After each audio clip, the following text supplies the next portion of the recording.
Lumos! Hello everyone, and welcome back to Marvelous Marauders. We all know Ron's first wand, right?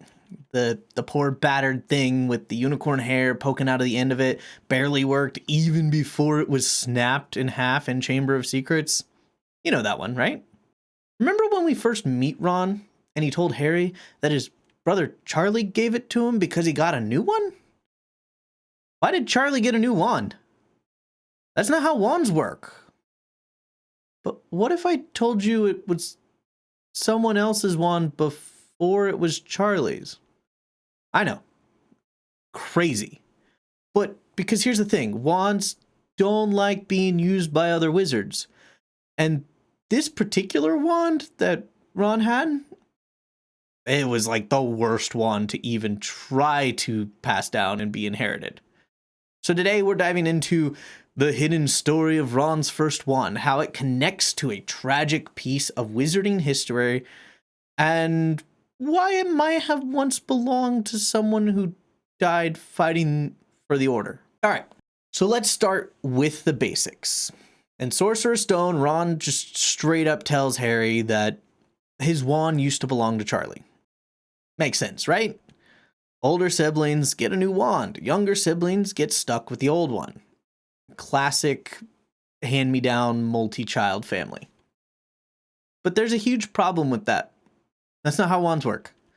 I mean, Ollivander famously says, "The wand chooses the wizard. Those who study wand lore know this much." The wand chooses the wizard, Mr. Potter.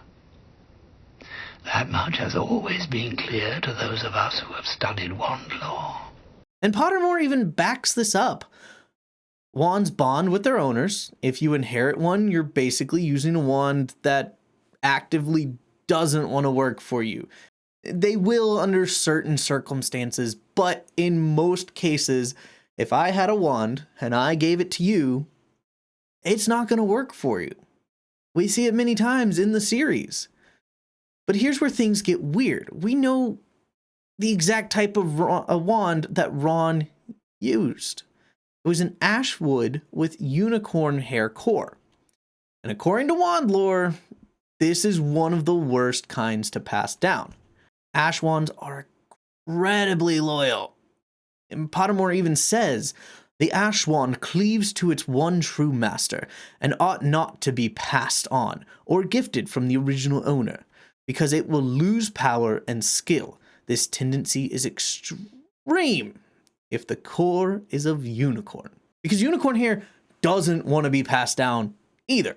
So basically, this wand hated changing hands, and the fact that Charlie gave it up so easily, it's kind of a red flag, right? Because if this wand was truly his, if it had chosen him, he wouldn't have been able to just swap it out for a new one. So was it ever really Charlie's wand at all? So let's talk about Charlie now. We know he's obsessed with magical creatures. Hagrid even says, "Oh man, I love Charlie. And he's going to work with dragons now. Oh man." Dragons. That's a field that really doesn't require complex magic, which a wand that works for you would do. And if his wand wasn't working well, it probably is safe to assume that he wasn't good with spell casting.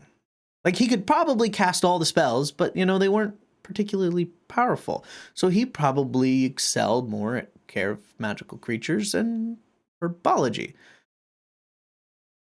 Which, if the wand wasn't truly his, he would have never unlocked the full potential of the wand, which means the more technical subjects would have been harder for him. But not care of magical creatures or herbology, which don't require technical spells, requires knowledge and just aptitude.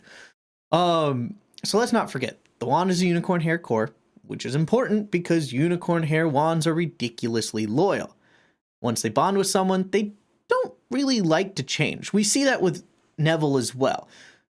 But with Neville's wand wood, it was more, if Neville proved himself, it would give its loyalty. But also at the same time, it doesn't want to. And when it finally did, it broke. But that's beside the point. We're talking about Ron's wand. So unicorn hairs, if they're mistreated, they can actually die and stop working altogether. From Pottermore, unicorn hair usually remains strongly attached to the first owner, irrespective of whether he or she was an accomplished witch or wizard. They are prone to melancholy if seriously mishandled, meaning that the hair may die or need replacing. So if Charlie's wand was already fighting against him this whole time, then maybe that's because it wasn't his to begin with. Maybe it was already a secondhand wand. Which brings us to the big question. Who was the first owner? All right, this is where things get really interesting. We know that Molly Weasley's brothers, Gideon and Fabian Pruitt, fought in the first Wizarding World. And we also know they were killed by Death Eaters near the end of the Wizarding War, just because of the court cases that Harry watched in Dumbledore's memories. We really don't know a lot about Gideon and Fabian Pruitt besides they died in the Wizarding War. It was close to when the Wizarding War was ending. So if Charlie didn't get a brand new wand when he started Hogwarts, maybe that's because the Weasleys already had one that was lying around, one that may have been presented to them after the Pruitts passed. One of the only other things that we hear about the Pruitts is when Molly gives Harry his watch for his 17th birthday. We find out that it belonged to Fabian Pruitt. And when she passes it down, it's a little bit worse for wear, cracked on it, but it means a lot to Harry. But she does say, I'm so sorry I couldn't give you anything better. This was Fabian's that was given to me. But he didn't really take care of his stuff. So that might be the key detail of whose wand this is. Because if Fabian was reckless with his belongings, then there's a very good chance his wand may have been lost or destroyed in his final battle, which means it's most likely Gideon's wand that was left. And with the Weasleys' growing family, Ginny was literally just born around the time that Charlie's getting ready to go off to school. So, expenses are, and it's a girl. They have to buy new things. She can't just get hand-me-down clothes. So, we have this wand laying around. Sorry, Charlie. We can't buy you a new wand like we did Bill. Here's Gideon's wand. And that's how Charlie got the wand. Now here's where things get a little bit sad. If we assume Fabian's wand was destroyed when he died, then that means the Pruitt brothers' wands ultimately met the same fate, because what happened to Ron's wand? It snapped in two. This wand never wanted to change hands. It resisted Charlie, it resisted Ron, and by the time it got to Ron, it had been passed down so many times that it finally gave up, snapping in two. So what do you think? Could Ron's first wand have been originally Gideon Pruitt's? Did the Weasleys unknowingly hand down a wand that was only loyal to its original owner? Let me know in the comments. And don't be like Ron's wand, completely broken. Instead, like, subscribe, and hit that notification bell for more deep dives into the Wizarding world.